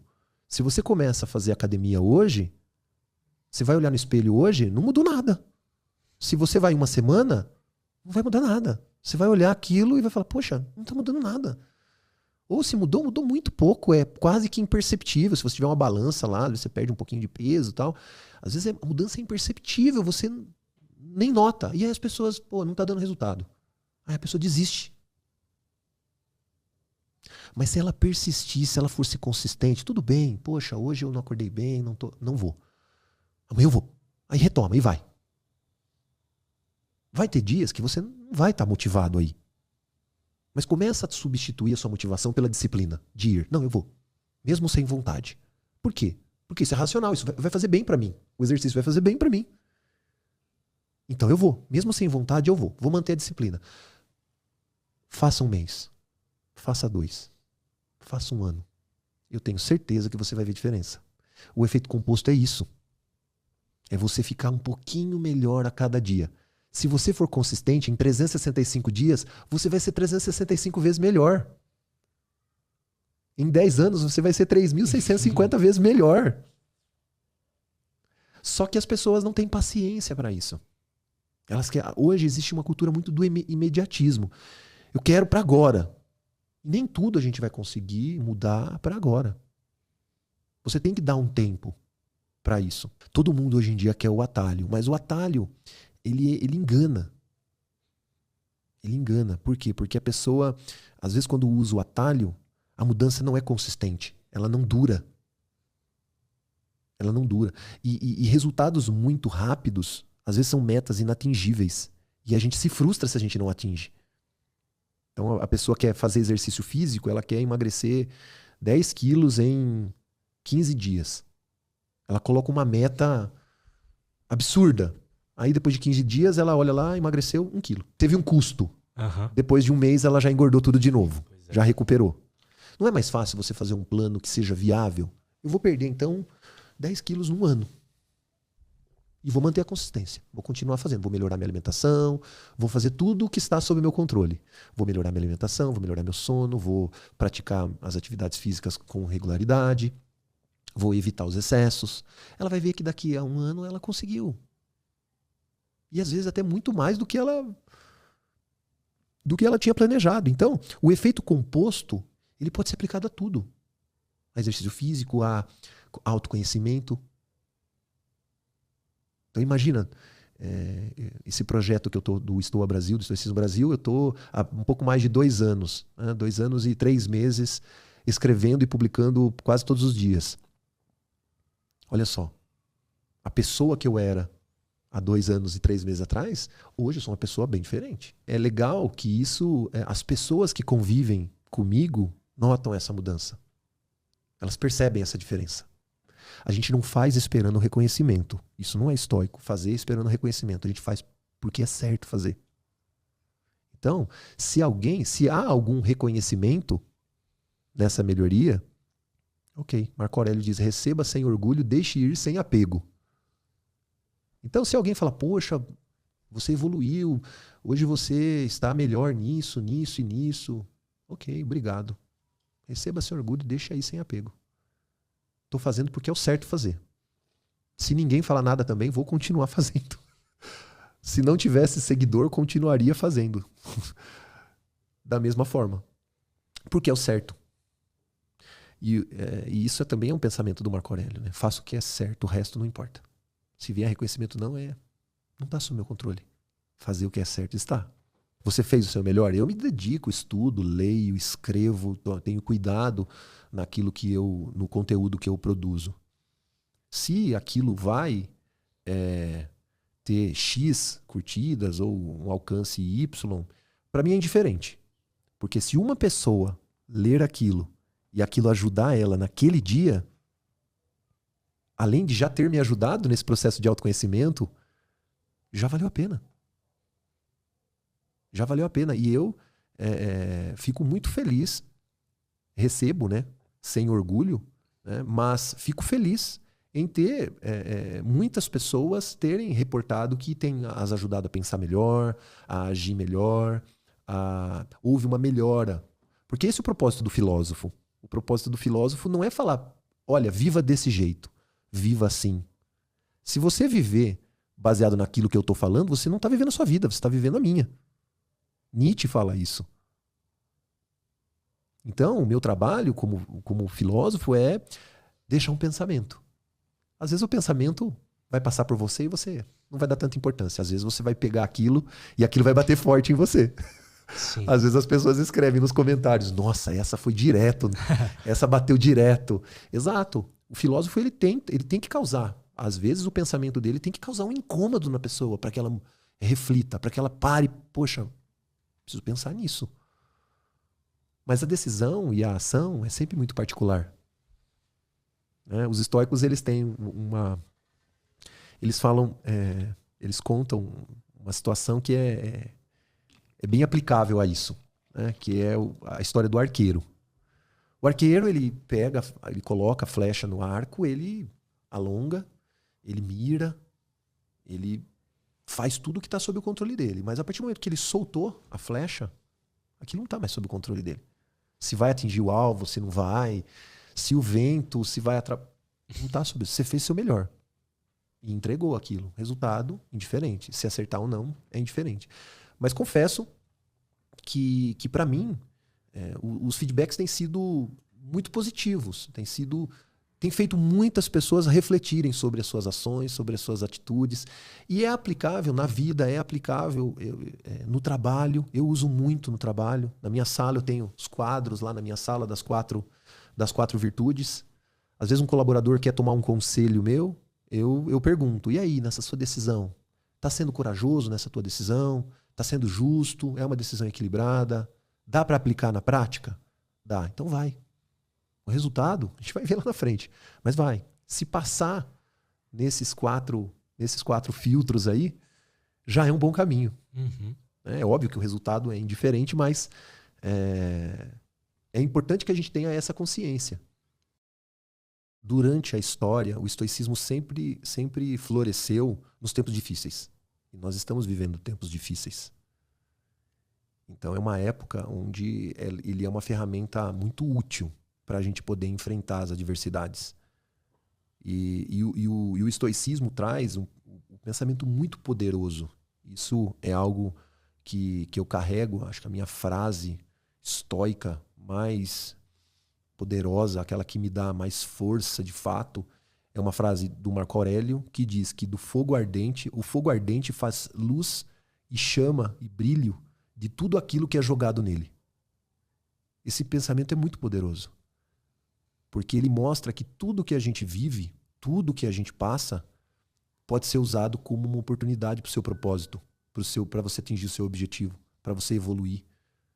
Tudo aquilo que você passa, seja que você considere bom ou mal, como fogo. O que você joga nele, ele queima, ele transforma em energia. E isso é o estoicismo. Independente se você tem uma vida boa, se você tem uma vida ruim, todo mundo passa por dificuldade. Quando você transforma essa dificuldade em algo positivo, isso é muito poderoso. E é óbvio, a gente sabe que um dos segredos da grandeza do ser humano, como o próprio Nietzsche diz, que é o conceito do amor fati. É amar o seu destino. Então, independente de tudo que eu passei na minha vida, isso eu hoje com 48 anos posso dizer da minha experiência. Tudo que eu passei na minha vida, tudo, situações boas e situações que não são boas, situações ruins, tudo que eu passei serviu para que eu fosse o ser humano que eu sou hoje. Tudo. Então, eu agradeço por todas as dificuldades que eu passei. Hoje eu tenho essa maturidade para dizer que eu agradeço por essas dificuldades, porque se eu não tivesse passado por elas, eu não seria quem eu sou hoje. E isso traz, de uma certa forma, também uma tranquilidade com o resultado. Porque você não fica esperando um resultado. Seja ele bom ou ruim, ele vai vir e da forma que ele vier vai ser bom para mim. Seja bom ou seja ruim, vai ser bom para mim. Das duas formas vai ser bom para mim.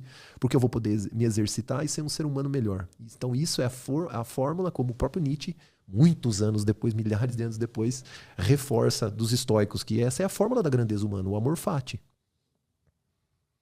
É você amar o seu destino, amar tudo aquilo que você viveu, tudo aquilo, e abraçar tudo aquilo que acontece. Hoje, o Sêneca diz isso, hoje, uma situação ruim, hoje para você pode ser difícil, mas daqui a algum tempo você vai olhar que aquilo foi bom para você. Pois é, né? Precisa de muita maturidade também para entender isso. É necessário muita maturidade, porque para os estoicos tudo acontece na hora que tem que acontecer. Tudo acontece, Marco Aurélio diz isso, né? Ele tem esse pensamento. Tudo acontece na hora e no tempo certo que tem que acontecer. E se você... Ele ainda reforça, ele diz... Está escrito em Meditações isso. Tudo acontece como tem que acontecer. E se você olhar com atenção, vai ver que sempre é assim. É algo que dá também para a gente certo responsabilidade nas suas ações, mas também te traz conforto. Porque se você enxergar uma situação ruim como uma oportunidade, ou algo como uma oportunidade de crescimento, uma oportunidade de você se tornar um ser humano melhor, sempre que aquilo acontecer, você está tendo um combustível para os seus propósitos.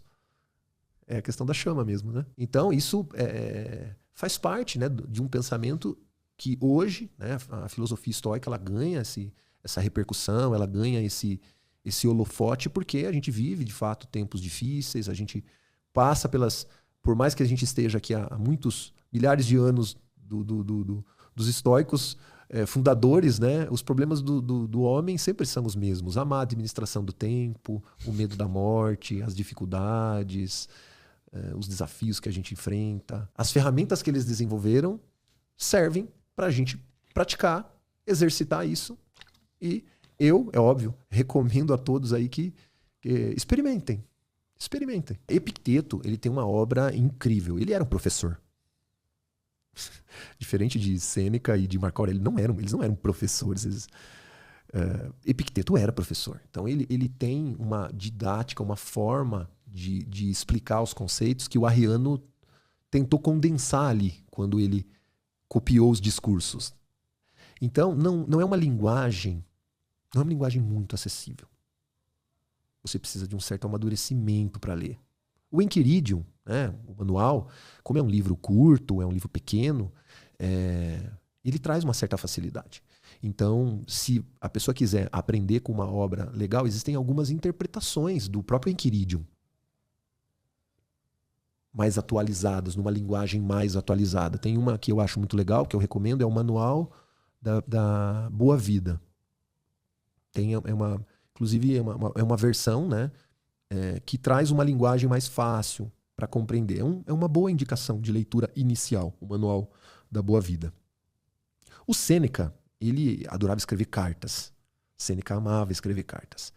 Então, as famosas cartas a Lucílio, né, são muitas cartas, mais de 100 cartas ele escreveu a Lucílio, escreveu carta para a mãe dele, Élvia, para Márcia, ele escreveu várias cartas. E Sêneca também, ele escrevia obras, peças de teatro também. Então, Sêneca ele era bom em escrever. Uma obra do Sêneca que eu acho legal, as cartas a Lucílio trazem muito conhecimento, mas uma obra inicial, por exemplo, falei do Enchiridion, né? Essa versão, o Manual da Vida Boa aí, essa versão do Enchiridion do Epicteto é um bom livro para começar. E já do Sêneca, eu recomendaria que Sobre a Brevidade da Vida é uma obra muito legal. Uma obra de fácil leitura do Sêneca. Eu acho que é um bom livro para se começar, Sobre a Brevidade da Vida. Já a questão do uso do tempo, a administração do nosso tempo. Isso é algo que já traz uma boa reflexão já. E é um livro pequeno, é um livro de fácil leitura. As cartas a Lucílio são mais de 100 cartas. Já é difícil de você ler todas. Você precisa, é óbvio, pegar com um afinco ali, né? Para você ler todas as cartas. E filosofia não é uma leitura igual você ler um livro qualquer. Como eu disse, às vezes uma frase que você lê, ela te faz pensar em algo que você gasta um maior tempo ali só naquela frase ali para você interpretar e ver uma usabilidade ali. O Marco Aurélio, Meditações do Marco Aurélio, ele não é um livro, como a gente mesmo disse, ele não escreveu para ninguém ler o livro. Ele escreveu para ele mesmo. Então, apesar de eu achar uma obra brilhante e uma obra que me marcou muito, uma das obras que eu mais gosto, não é uma leitura muito fácil. Não é uma leitura que você deve ler com muito cuidado, com muita atenção. E é nesse ponto que eu queria deixar esse recado para quem está assistindo a gente, a galera que quer aprender mais de estoicismo. Usar o efeito composto. O Sêneca escreve numa dessas cartas a Lucílio, ele escreve: adquira a cada dia algo que o deixe preparado para os infortúnios. E aplique, use naquele dia. Então, essa dica é que faz, por exemplo, esse meu propósito com o projeto do Estoa Brasil. Todo dia você adquirir uma pílula de algo que você pode aplicar naquele dia. Uma pílula. Você não precisa ler um livro inteiro. Se você ler um post, ler uma frase lá do canal, e naquele dia você degustar aquilo, você pensar naquilo, você refletir sobre aquilo, só um pensamento por dia, e você aplicar ele em alguma situação, se todo dia você fizer isso, com certeza o seu aprendizado vai ser muito mais significativo. Muito mais significativo. Ler uma obra grande, ler um livro grande, dá uma boa história. Ler vários livros, né? Eu vejo muita pessoa, eu li 40 livros no ano, eu li 50, né? Só parece uma corrida, né? Tá, mas desses livros que você leu, quanto do que você leu você usa na sua vida? Faz você uma pessoa melhor? É só um número? Então, números fazem uma boa história, né? Contam uma boa história. Mas a consistência é você aprender um conceito e usar, isso é progresso. Isso é melhoria contínua. Então, verdade. Se você não tem muito... Tem gente que não gosta de ler, tem gente que gosta de outras estratégias, de ver vídeo, né? Ouvir podcast. Pô, eu também faço isso. Acho que é super produtivo, super legal. Então, a dica que eu posso dar é essa. Adquira todo dia algo que o fortaleça, que faça de você um ser humano melhor, te deixe preparado para a vida, para as coisas que acontecem na vida. Não precisa ser só uma leitura, pode ser um podcast, pode ser uma citação lá do canal, e tem outros canais muito bons também. Inclusive é legal eu comentar, a gente tem um projeto de alguns que vários canais de estoicismo participam. Citar aqui o estoicismo prático, o estoico diário, os irmãos estoicos. Existem vários canais de estoicismo, a gente está conectado numa comunidade chamada de Nova Estoa. Então, a gente usa para trocar experiências. Toda semana a gente está trocando experiência, está aprendendo. Por quê? Porque é importante que a gente tenha isso em mente. Um pouco por dia. Né? Um pouquinho por dia. Seja melhor um pouquinho por dia. Esses canais também têm bastante responsabilidade no conteúdo que eles publicam. E a gente consegue, de uma certa forma, difundir essa ferramenta, essa filosofia e de fato, ajudar um maior número de pessoas possíveis, né? Pelo menos a pensar, ajudá-las a pensar, né? Que já é um grande passo. Né? Essa é uma pergunta excelente. Obrigado por essa pergunta.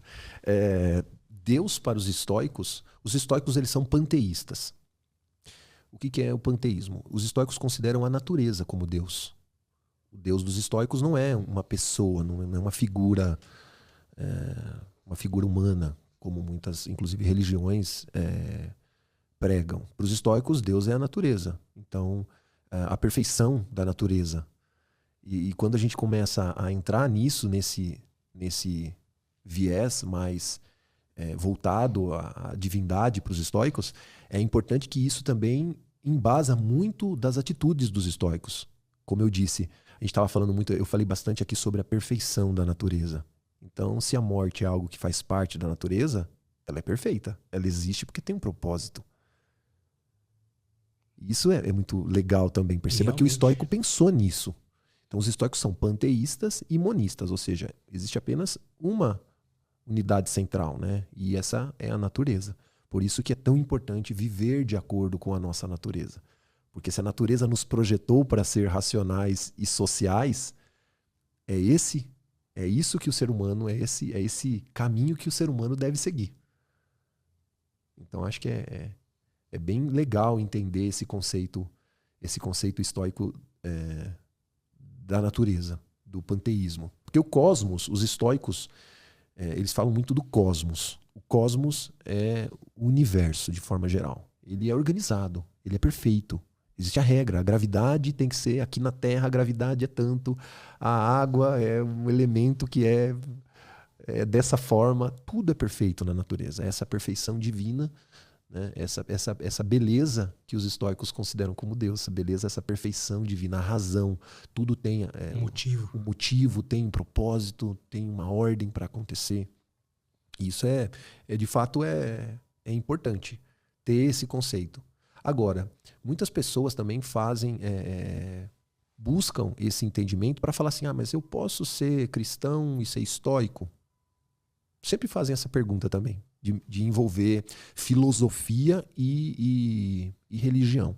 Sempre fazem essa pergunta para mim. E quando me perguntam, eu digo, você pode seguir o caminho da filosofia, você pode seguir o caminho da religião. O que importa é se o caminho que... Ou você pode seguir os dois também. É uma escolha sua. O que importa, de fato, é se isso faz de você um ser humano melhor. É isso que importa. Se te faz um ser humano melhor, isso vale a pena. Então é uma escolha. Isso também é uma escolha. Qual caminho você quer seguir? Minha opinião particular, eu sigo mais um caminho voltado à filosofia mesmo. Eu sou mais adepto do caminho filosófico. Apesar de achar também, por exemplo, Jesus Cristo um filósofo muito sábio. Um dos sábios para mim, um dos mais sábios. Existem muitas pessoas que foram sábias e que trouxeram conhecimentos importantíssimos para a humanidade. Isso eu não tenho dúvida de que existem muitos que nós poderíamos considerar como sábios, né? Uhum. Para nós da filosofia, né? Sócrates é considerado um sábio. São duas filosofias que disputavam a atenção dos gregos na mesma época, os estoicos e os epicuristas. Epicuro foi um filósofo que no seu pensamento filosófico a ideia dele era a busca pelo prazer. Mas não é o prazer que nós pensamos hoje. Epicuro foi também um filósofo muito mal interpretado. Não é uma busca por prazer desmedidos, desregrados. Muito pelo contrário. Epicuro pregava que o prazer era a ausência de dor. Então, os epicuristas, diferente dos estoicos, eles não se envolviam com questões públicas, com política, por exemplo. Os epicuristas. Por quê? Porque se você imagina, se você se envolver com questões políticas, você vai ter desafeto, você vai ter divergências, você vai ter problemas. Isso vai te causar dor. Então, eu não vou seguir esse caminho. Então, uma das diferenças básicas dos epicuristas para os estoicos é que eles não se envolviam com o social, com questões sociais, com política, questões do tipo. Eles se preocupavam muito com o prazer da amizade, mas tudo com moderação. O epicurismo também é uma filosofia muito ética. A ideia era a ausência da dor. Era buscar uma experiência onde você tivesse a ausência da dor. Como, por exemplo, comer. Comer pode ser algo prazeroso, mas se você comer muito, você passa mal, te dá dor, ou te causa um efeito ruim. Então você também não pode comer demais. Né?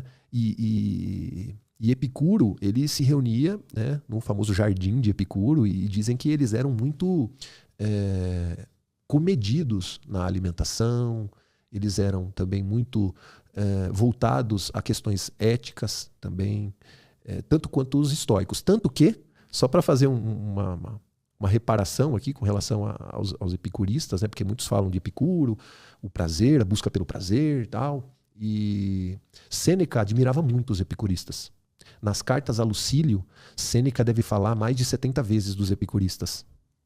Nas cartas a Lucílio. Caramba. Pois é, Sêneca tinha, de fato, uma certa admiração pelo epicurismo. Porque Sêneca dizia que jamais iria evitar um bom pensamento, mesmo que ele viesse de outra escola filosófica. Sêneca era adepto se tem alguma coisa boa ali naquele pensamento, use. É propriedade da humanidade, não é uma propriedade da escola epicurista. Uhum. Então, Sêneca tem esse pensamento, essa mente muito aberta ao conhecimento, a estudar outras escolas. Não é porque eu tenha me dedicado tanto tempo ao estudo do estoicismo que eu não estudo outras escolas filosóficas, ou leia outras obras filosóficas. Aliás, recomendo, né, que vocês vejam e conheçam outras escolas filosóficas. Tem muita coisa boa no epicurismo também, muita coisa legal também ali. Mas eu, como também tenho muito esse viés do próximo, do se envolver de fato com questões mais sociais, acho isso mais importante, prefiro o estoicismo. Acho que o estoicismo tem uma fortaleza muito grande nesse aspecto. Mas também é uma escola interessante, aliás, recomendo. Legal, cara. Eles têm obras bem interessantes sobre o epicurismo. Disciplina. Eu acho que a questão básica é a disciplina. Os estoicos são muito reconhecidos pela disciplina. Porque motivação ela é uma emoção. É uma emoção. E, como toda emoção, você vai ter os seus altos e vai ter os seus baixos. Então, se você depender da motivação, muitas vezes ela vai te deixar na mão. Porque é uma emoção. É como você está feliz ou está triste. Você não vai. É alto e baixo. Né? Uhum. E os estoicos pregam muito essa questão da razão. Do domínio da razão sobre a emoção. E a disciplina, a temperança, né? O autocontrole faz com que a gente consiga evoluir e ter ganhos em diversas áreas. Uma delas é a área do estudo. Se você todo dia, como a gente conversou, se você todo dia estudar um pouco, no final do mês, você somando tudo, você evoluiu demais. Né? Então, acho que a dica para o estudo é, de fato, disciplina. É não depender da motivação, é usar a disciplina, né, para essa área e para outras áreas da vida também. Então, não só para o estudo, né? Para preparo físico, para alimentação, para trabalho também. A disciplina é, para mim, uma ferramenta estoica muito poderosa. A motivação é boa para começar. Agora, para você ter resultado, é disciplina. E tá tudo bem ter dias ruins. Eu vou todo dia para academia, não é todo dia que eu levanto, vou para academia, tô super felizão. Não. Eu não tô feliz, eu também tô com preguiça. Marco Aurélio passava por isso também, mas ele tem um pensamento bem poderoso com relação a isso. Levanto-me para fazer o trabalho de um homem. Ou seja, levanto-me para fazer aquilo que eu vim fazer. Ou eu devo ficar aqui deitado debaixo da coberta? Ele fala isso. Então, levanta-te e faz o teu trabalho de homem. Então, tem dias que a gente não vai estar disposto a fazer mesmo, mas é nesse dia que você tem que falar para você mesmo. É a força mental que eu comentei. É a sua mente controlando o seu corpo. Levanto e vou. Não tem diálogo, não tem negociação. Né? Não vou negociar. Não, eu levanto e vou. Eu vou levantar e eu vou. Mesmo estando frio, mesmo estando chovendo, mesmo estando cansado, levanto e vou.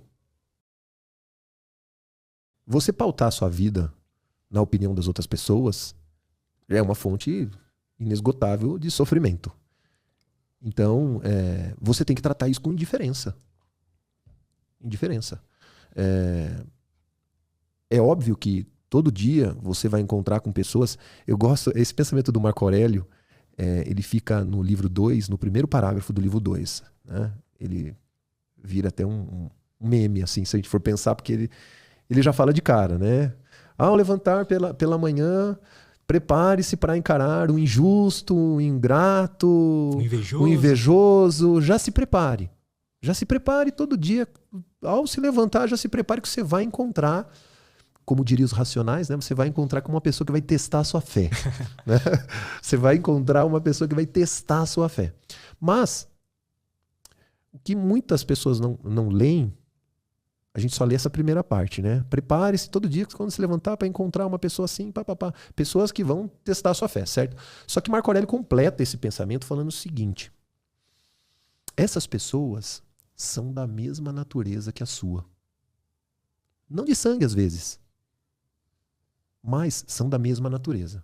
E você, que sabe qual é a diferença entre o bem e o mal, você que sabe a diferença entre o bem e o mal, sabe que essa pessoa faz parte desse bem comum.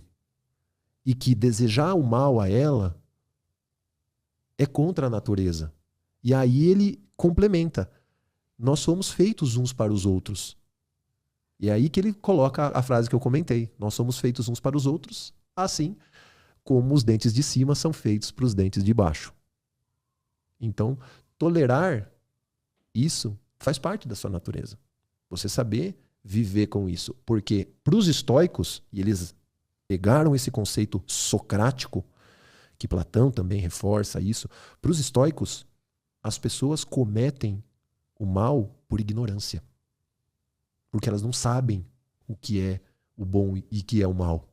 Elas cometem por ser ignorantes. Eu, na minha opinião, né, entendo que nesse pensamento muitas pessoas vão dizer: mas não tem pessoas que fazem as coisas por pura maldade? Tem. Eu acho que tem. Tem sim. Mas mesmo nesses casos, alguns com transtornos, distúrbios, inclusive mentais, psicológicos, enfim, eu acredito que na grande maioria das vezes, as pessoas cometem por ignorância mesmo. Por desconhecer o que é bom, o que é o mal, por tudo aquilo que a gente conversou durante esse podcast, falando da desconhecer sua própria natureza, desconhecer o que é o mundo. Ignorância. Boa parte dos problemas são causados por isso. Então, não devemos pautar nossa vida baseada na opinião dos outros, devemos ser mais tolerantes com os outros, né? Porque esse é o nosso papel, nós somos feitos para isso. E é óbvio que isso é prática também. É prática. Sêneca tem um pensamento que eu acho também bem legal, que traz muito essa questão racional. Ele fala que quão irracional seria se um cachorro te mordesse e você mordesse ele de volta. Ou que uma mula te desse um coice e você desse um coice nela de volta. É irracional isso. É irracional. E para completar, né, se eu puder dar um conselho, né, vou usar também uma palavra do Marco Aurélio, que ele diz que a melhor forma de se tratar com pessoas hostis é não se tornar semelhante a elas. Eu brinco com a minha filha, né? Eu falo com a minha filha que às vezes tem dias que, como toda pessoa, né, dias de altos e baixos, aí um dia que eu tô na baixa, a primeira coisa que eu faço é eu abro meditações, roleta russa. Abro, pego uma página, aponto o dedo para um parágrafo e leio. Quase na totalidade é um soco que faz você... Pô, acorda pra vida. Eu não gosto muito de versões... As traduções de obras estoicas, algumas delas não têm uma tradução muito precária, de fato. O Clóvis de Barros, que é um filósofo que eu conheço e estudo e gosto bastante, ele surgiu uma versão nova de Meditações, até inclusive coloquei essa indicação aí, uma versão mais recente. É uma edição que aparentemente está um pouco melhor do que as demais, mas é muito difícil. Eu gosto muito das traduções em inglês. Algumas delas, eu tenho pelo menos umas 5 traduções diferentes de Meditações em inglês. E tem uma mais atual, que até inclusive o próprio Ryan Holiday, né? A gente estava falando do Obstáculo ao Caminho, um dos livros aí. Ele gosta muito, que é do Gregory Heiss. É uma edição em inglês com a tradução do Gregory Heiss. É uma boa tradução para quem tem familiaridade com o idioma inglês. É uma boa interpretação, uma boa tradução do Meditações. E aqui no Brasil, essa última versão de Meditações, que o Clóvis de Barros faz uma introdução, é uma versão boa também. O primeiro livro, ele fala de tudo que ele aprendeu com as pessoas que conviveu. Isso, para mim, é um exercício... Já é um exercício muito demais, cara. Você poder ter clareza do meu pai, aprendi isso, da minha mãe, aprendi isso, né? Do meu professor rústico, aprendi isso, de Apolônio, aprendi isso. Cara, é um exercício muito demais, cara. Você ter clareza de que de cada pessoa, e Marco Aurélio sempre deixa muito claro isso em alguns parágrafos, inclusive, que de cada pessoa você pode aprender, inclusive como não ser. Né? Então, toda pessoa que passa na sua vida te ensina alguma coisa. Mesmo que te ensina como não ser, mas ela ensina alguma coisa para você. Então, o primeiro livro, ele fala muito... Esse é um exercício muito legal. Que quem tem essa clareza fala assim, poxa, do meu pai eu aprendi isso, da minha mãe aprendi isso, do meu irmão aprendi isso, das minhas irmãs aprendi isso, da minha irmã tal aprendi tal coisa, do meu professor X aprendi tal coisa. É um exercício até, inclusive, de humildade. Verdade. É um exercício de humildade. Se colocar numa posição de... Eu não tenho conhecimento. É base socrática mesmo, né? Só sei que nada sei. Estou aberto a aprender. Me ensina. Quero aprender. Eu acho que requer um certo preparo. Eu acho que começar com obras mais leves, né, também ajuda. O canal no Instagram é @estoabrasil. Eu me esforço para ter todos os dias lá os posts. Durante 2 anos e 3 meses, de forma consecutiva, aí, eu tenho escrito e postado lá. A galera que quiser seguir, aproveita, segue lá. E a gente também tem o projeto Nova Estoa, que é um projeto que eu acho muito interessante também, é www.novaestoa.com.br, e é legal as pessoas acessarem. Quem quiser também acessar o canal estoabrasil.com.br também. São formas aí de ter acesso aí a mais informação que a gente tenta compartilhar aí ao máximo.